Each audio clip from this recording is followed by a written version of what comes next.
Good morning friends, good morning बच्चों। आज फिर एक नए टॉपिक के साथ मैं डॉक्टर नवरतन और आज का इम्पोर्टेंट टॉपिक है जर्नल एंट्री।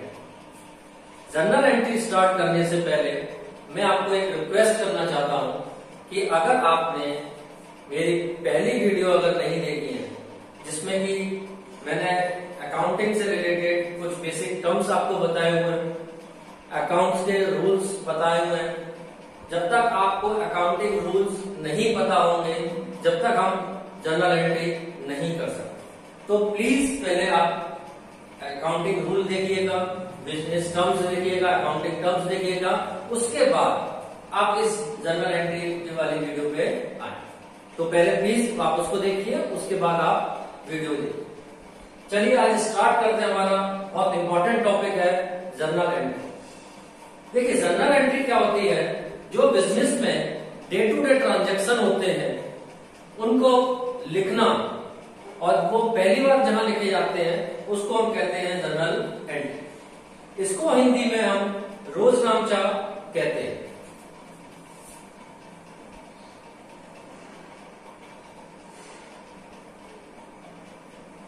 इसको हिंदी में हम रोजनामचा भी कहते हैं। चलिए एक डेफिनेशन के थ्रू हम इसको समझते हैं। आज बिल्कुल वीडियो थोड़ा लेंथी हो जाएगा और लास्ट तक आपको देखना ही है। अगर आप बीच में कहीं आगे स्किप कर देते हैं तो आपको पुरानी चीजें समझ में नहीं आएंगी। ठीक है, तो आप प्लीज पूरा वीडियो देखिएगा। चलिए स्टार्ट करते हैं डेफिनेशन के थ्रू कि journal entry is the book of original entry in which transactions are recorded in a chronological order, that is in a order or sequence they are entered। इस definition में step by step अगर हम देखें तो journal entry क्या है, original book of यहाँ पे रिकॉर्ड किया जाता है, यानी कि ये प्राइम बुक है, प्राथमिक बुक है जिसमें हम ट्रांजैक्शन को रिकॉर्ड करते हैं। किसको? इन विच ट्रांजैक्शन आर रिकॉर्डेड, और इसमें हम जो भी ट्रांजैक्शन होते हैं सबसे पहले हम इसमें आके क्या करते हैं, रिकॉर्ड करते हैं। किस मैनर में? क्रोनोलॉजिकल मैनर में। इसका मतलब हुआ कि जो भी हम यहाँ पे डेटा रिकॉर्ड करेंगे वो क्रमबद्ध तरीके से करेंगे। क्रमबद्ध तरीके में फॉर एग्जाम्पल यहाँ पे डेट वाइज हमको जो डेटा रिकॉर्ड करना है वो कैसे करना है, डेट वाइज, यानी कि पहले फर्स्ट डेट का फिर सेकंड डेट का। यानी कि ऐसा नहीं है कि 10 तारीख को पहले हम रिकॉर्ड करेंगे और 1 तारीख को हम बाद में रिकॉर्ड करेंगे, क्रमबद्ध तरीके से रिकॉर्ड करेंगे। तो यहाँ पे जो क्रोनोलॉजिकल मेथड दिया गया है उसका मतलब है यहाँ पे अपने जो डेटा आपको गिवन है, ट्रांजेक्शन जो आपको गिवन है वो हम डेट वाइज रिकॉर्ड अपने बुक में करेंगे। That is in the order और सीक्वेंस दे आर एंटर्ड, और हमको ये सीक्वेंस में रिकॉर्ड करना है। उसको हमारी जितने भी ट्रांजैक्शन होने हैं उसको सीक्वेंस वाइज रिकॉर्ड करना।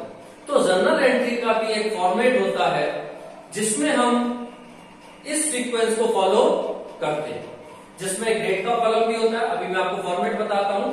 जब तक हम इसको एक हिंदी में इसकी डेफिनेशन की बात करते हैं कि जर्नल एंट्री क्या है, एक प्राथमिक बुक है जिसमें हम व्यापार के वित्तीय लेन देनों को क्रमबद्ध तरीके से लिखते हैं। जर्नल एंट्री या रोजनामचा क्या है, एक तरह की प्रमुख बुक है जिसमें हम वित्तीय लेन देनों को क्रमबद्ध तरीके से अपने व्यापार के लेन देनों को लिखते हैं। तो अब हम जो बात करते हैं वो फॉर्मेट की बात करते हैं कि इसमें क्या फॉर्मेट अडॉप्ट होता है और इसके आगे क्या क्या चीजें की जाती है।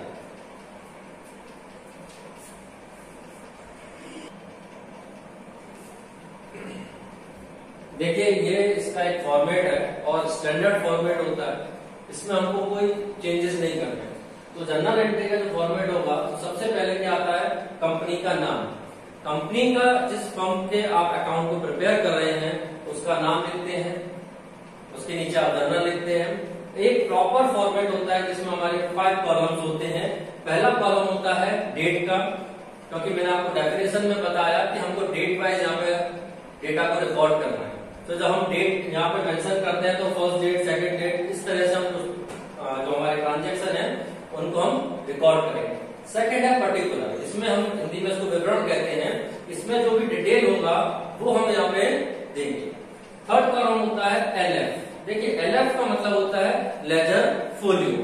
लेजर फोलियो यहाँ पे इसलिए डाला जाता है, यहाँ पे क्या होता है कि इसके बाद हम जब लेजर बनाते हैं तो लेजर का जो नंबर होता है, यानी कि जो बुक नंबर होता है, जो उसका पेज का नंबर होता है, इस एंट्री से जो रिलेटेड लेजर फोलियो में हम ट्रांसफर करेंगे उसका पेज नंबर हम यहाँ पे डाल देंगे। अभी आपको नहीं करना, क्योंकि जब आप अकाउंटेंट जब बन जाएंगे, जब आप प्रॉपर फॉर्मेट में करेंगे, तब आपको जो अलग अलग बुक्स में ट्रांसफर करते हैं तो आप इसको करिएगा, मगर अभी आपको नहीं करना। बट आपको यहाँ पे ये पता होना चाहिए एलएफ का मतलब क्या होता है, लेजर फोलियो। और लेजर फोलियो क्यों इसमें लिखते हैं, क्योंकि जब हम लेजर बनाएंगे तो वहां पे जनरल फोलियो का नंबर आता है, और जब हम जनरल बनाते हैं तो वहां पे लेजर फोलियो का नंबर आता है। वो इसलिए होता है क्योंकि जो ट्रांजेक्शन उससे रिलेटेड है, क्योंकि इस एंट्री के बाद हम इसका लेजर बनाएंगे तो हमको पता होना चाहिए वो लेजर में किस पेज नंबर पे, और लेजर में हमको पता होना चाहिए इससे रिलेटेड जो एंट्री है वो हमारी जनरल किस पेज पे। तो थोड़ा इजीली हो जाता है, आसानी से हम उसको कैलकुलेट कर लेते हैं और हमको पूरा अकाउंट देखना नहीं पड़ता। बहुत इजी हो जाता है कि हमको सीधे डायरेक्ट हम उसके लेजर पे पहुंच सकते हैं और लेजर से सीधे डायरेक्ट हम जनरल एंट्री पे पहुंच सकते हैं। फिर हमारे पास दो अमाउंट होते हैं, अमाउंट ऑफ डेबिट और अमाउंट ऑफ क्रेडिट। यानी कि मैंने आपको डबल एंट्री सिस्टम में बताया था कि हमारे जो ट्रांजेक्शन होते हैं वो दो जगह इफेक्ट डालते ही हैं, एक डेबिट में, दूसरा आपका क्रेडिट में। आपको मैंने 3 तरह के रूल अकाउंट बताए हैं, उसके अलग अलग अकाउंट बनाते हैं, जिसमें मैंने पहला होता है पर्सनल अकाउंट, दूसरा होता है रियल अकाउंट और तीसरा होता है नॉमिनल अकाउंट। देखिए जो पर्सनल अकाउंट होता है उसमें भी मैंने आपको बताया था अलग अलग नियम होते हैं, कुछ डेबिट के होते हैं, कुछ आपके क्रेडिट के होते हैं। मैंने आपको बताया था कि पर्सनल अकाउंट में कि डेबिट जो अमाउंट होगा, debit is a receiver, credit is a giver, ये रूल है आपका पर्सनल अकाउंट का। रियल अकाउंट में मैंने आपको बताया था व्हाट कम्स इन, जो हमारे पास आ रहा है उसको डेबिट करेंगे, व्हाट गोज आउट, जो हमारे से जा रहा है उसे हम क्रेडिट करेंगे। यानी कि जो हमारे पास आ रहा है उसे हम डेबिट करेंगे और जो हमारे यहां से जा रहा है उसे क्रेडिट करेंगे। नॉमिनल में मैंने आपको बताया था कि जो भी एक्सपेंसेस होते हैं और लॉसेस होते हैं, यानी कि जो एक्सपेंसेस होते हैं और जो लॉसेस होते हैं उसको हम क्या करते हैं, डेबिट करते हैं। इसको मैंने सेपरेटली बताया हुआ है, मगर आज हम इसको दोबारा हिंट के तौर पर आपको बता रहा हूं। और जितनी भी हमारी इनकम होती है, जितनी भी हमारी इनकम होती है और हमारे गेन होते हैं, इनकम और गेन, उसको हम क्या करते हैं, क्रेडिट। तो पर्सनल अकाउंट में हमने बताया आपको कि जहां से भी आपको रिसीव हो रहा है वो हम क्या करेंगे, डेबिट करेंगे, और जहां पे भी हम दे रहे हैं उसको हम क्या करेंगे, क्रेडिट करेंगे। ठीक, तो सबसे पहले बिगनिंग जब हम करते हैं तो सबसे पहले आपको कैपिटल की जरूरत पड़ती है। और मैंने आपको बताया था ये जो कैपिटल है वो कौन लगाता है बिजनेस में, बिजनेसमैन कैपिटल उसमें लगाता है। एक्चुअली जो हम अकाउंट बनाते हैं वो बिजनेस के बनाते हैं, ना कि बिजनेसमैन के। तो उसका जो पैसा इन्वेस्ट हो रहा है बिजनेस, उसे हम क्या कहते हैं यहाँ पे, कैपिटल। अगर आपको याद हो तो मैंने आपको ये भी बताया था कि कैपिटल हमेशा कैश में नहीं होता, वो काइंड में भी हो सकता है। तो मैंने आपको जब टर्मिनोलॉजी जब बताई थी तब मैंने आपको बताया था कि कैश भी हो सकता है और उसका कोई काइंड भी हो सकता है। तो अगर हम जब कोई भी एंट्री यहाँ पे करेंगे तो जरूरी नहीं है कि कैश से रिलेटेड हो सकता है कुछ गुड्स उसने लगाया हो, कुछ एसेट उसने लगाई हो, वो हम इसको यहाँ पे मेंशन कर दें। ठीक है, एज अकाउंटेंट जो हम अकाउंट बनाते हैं या अकाउंट को प्रिपेयर करते हैं वो किसके करते हैं, बिजनेस के करते हैं। ठीक है, तो एक एंट्री मान के चलता हूं मैं, फर्स्ट आपको एंट्री बता रहा हूं, आप उसको लिख लीजिएगा कि राम ने 50,000 रुपए से व्यापार प्रारंभ किया। Ram started a business for ₹50,000।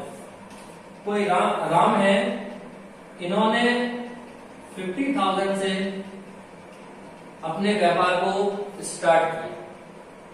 देखिए राम कौन सा अकाउंट हो गया, ये आपको क्लियर करते हुए चलना है कि राम हमारा कौन सा अकाउंट हो गया, पर्सनल अकाउंट।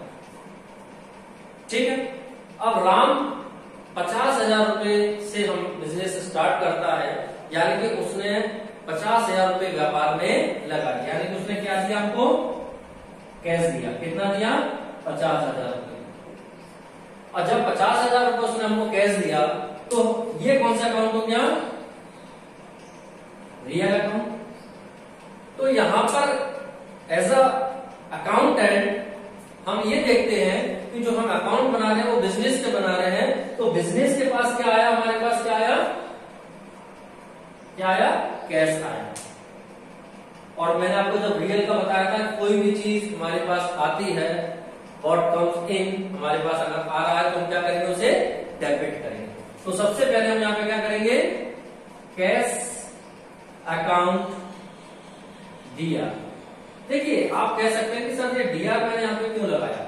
डीआर आपकी कन्वीनियंट के अकॉर्डिंग है कि आप डीआर यहाँ पे लगा भी सकते हो और नहीं भी, मगर आपकी फॉर्मेटिंग के अकॉर्डिंग आपको यहाँ पे डीआर आप लगाइए, जिससे कि आपको पता हो जो बैलेंस है वो हमारा किसका है, डेबिट का। इससे भी पहले हमको यहाँ पे डेट लिखनी होगी, जिस डेट को हम बिजनेस को ये ट्रांजेक्शन वहां पे दिया हुआ। तो यहाँ पे हमारी 1 जनवरी को व्यापार प्रारंभ किया, 50,000 रुपए से स्टार्ट किया व्यापार, कितने राम ने लगाए हैं, 50,000। और राम यहाँ पे कौन हो गया, बिजनेस का ओनर हो गया। क्या लगाया उसने, कैपिटल। ठीक है, तो यहाँ पे क्या लगाया, कैपिटल लगाई। तो राम कौन है, पर्सनल अकाउंट, उसकी तरफ से पैसा आया या गया, उसकी तरफ से हमारे राम के पैसा गया, यानी कि पर्सनल अकाउंट के अकॉर्डिंग हम देखें तो राम से पैसा गया। तो यानी कि क्या हो रहा है यहाँ पे, क्रेडिट टू कैपिटल। अब यहाँ पे समझने वाली बात ये है कि हम यहाँ पे कैपिटल लिख रहे हैं, ठीक है, क्योंकि राम क्या है, ओनर है। अगर किसी व्यक्ति से हमको पैसा प्राप्त हो रहा होगा तो वो कैपिटल नहीं होगी। ध्यान रखिएगा, यहाँ पर हम कैपिटल वर्ड इसलिए लिख रहे हैं क्योंकि राम क्या है, कंपनी के मालिक है। अगर मान के चलिए मैं श्याम से व्यापार को 10,000 रुपए मिला, तो श्याम व्यापार का मालिक नहीं है, वो क्या है, ट्रांजैक्शन है जिसको हमको कैश मिला है। तो वहां पे हम उस व्यक्ति का नाम लिखेंगे जहां से हमको पैसा मिला है। मगर यहाँ पे जो कैपिटल है एक ह्यूज अमाउंट होता है जिसको हम उसके नाम से यहाँ पे लिख सकते हैं। यहाँ पे हम ये भी लिख सकते हैं टू राम कैपिटल, और उसका बिजनेस है, उसके ही अकाउंट बन रहे हैं, उसके ही बिजनेस के अकाउंट बन रहे हैं, तो यहाँ पे हमने क्या लिख दिया, टू कैपिटल। ठीक है, यहाँ पर हमारा डेबिट का अमाउंट आएगा और यहाँ पे हमारा क्रेडिट का अमाउंट आएगा। तो यहाँ पे हमने लिख दिया 50,000 और यहाँ पे अगेन हमने फिर लिख दिया 50,000। एक चीज ध्यान रखिएगा, एक चीज ध्यान रखिएगा कि ये जो 50,000 है और ये जो 50,000 है, डेबिट और क्रेडिट दोनों क्या होते हैं, इक्वल होते हैं। कंफ्यूजन मत करिएगा, डेबिट और क्रेडिट दोनों क्या होते हैं, इक्वल होते हैं, दोनों बराबर होंगे। अगर यहाँ पे अगर 50,000 है डेबिट किया है तो हमको 50,000 से यहाँ पे क्रेडिट करना पड़ेगा। कुछ प्रॉब्लम आएगी जहां हम डिस्काउंट देंगे या कुछ अदर एक्टिविटीज होंगी, वहां पे मैं आपको थोड़ा सा और क्लियर करूंगा, बट ध्यान रखना आपको, जितने से हमने डेबिट किया है उतने से ही हमको क्या करना है, यहाँ पे क्रेडिट।